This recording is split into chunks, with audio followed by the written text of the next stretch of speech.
Right now, somewhere, a song is making someone's arms break out in goosebumps. Not because they're cold, not because they're scared, because of a sound. That shouldn't be possible. Goosebumps are an ancient survival reflex. They're supposed to trap heat, or make you look bigger to a predator.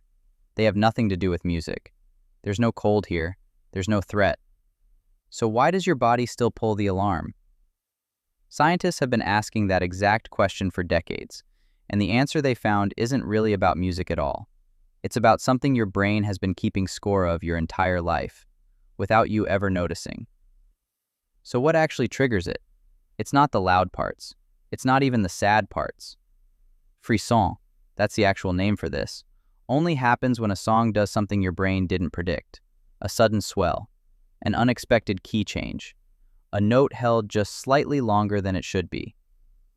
But why would your brain care about a wrong prediction in a song? Because your brain spends every waking second predicting what happens next. In conversation, in traffic, in every sound around you. Music is one of the only things you choose specifically because it breaks that prediction on purpose. And when it breaks the right way, your body reacts like something significant just happened. Because as far as your nervous system is concerned, it did. Here's where it actually gets stranger. Not everyone feels this. Studies put the number anywhere from 55 to 86% of people. The rest never get chills, no matter the song. So what's different about the people who do? Brain scans found the answer, and it's not what you'd expect. It's not musical training, it's not intelligence. It's the wiring between two specific regions, the auditory cortex, which processes sound, and the part of the brain that handles emotion and reward. In some people, those two regions are simply wired closer together. You didn't choose this. You were either built with that wiring or you weren't. So what's actually happening inside your body in that exact moment? The same chemical your brain releases during sex, during eating, during anything your ancestors needed to repeat to survive. Dopamine. And here's the part that should really catch your attention. It spikes before the chill hits. Not during it, before it. Which raises an obvious question. How can your brain reward you for something that hasn't happened yet? Because it's not rewarding the sound. It's rewarding the prediction. Your brain senses the emotional peak coming and releases the chemical in anticipation, the same way it would for a meal it expects in the next few seconds. The chills were never about the music. They're your brain congratulating itself for calling it early.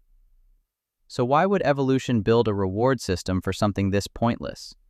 It wouldn't. Not for that. This circuit wasn't built for music at all.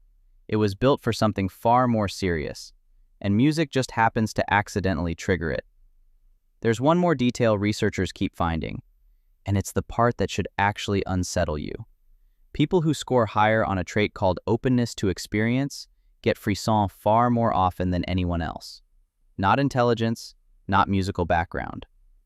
Openness, the trait tied to imagination, to sitting with abstract ideas, to tolerating the unfamiliar instead of rejecting it outright. So what does that actually mean about you, if it happens to you? It means those chills aren't really about your ears.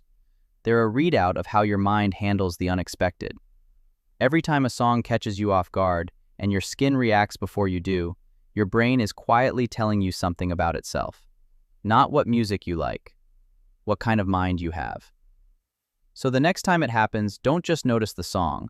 Notice what it means that your body still keeps score of being surprised. That somewhere underneath every habit, every routine, every predictable day, there's a part of you still built to celebrate the moment something breaks the pattern.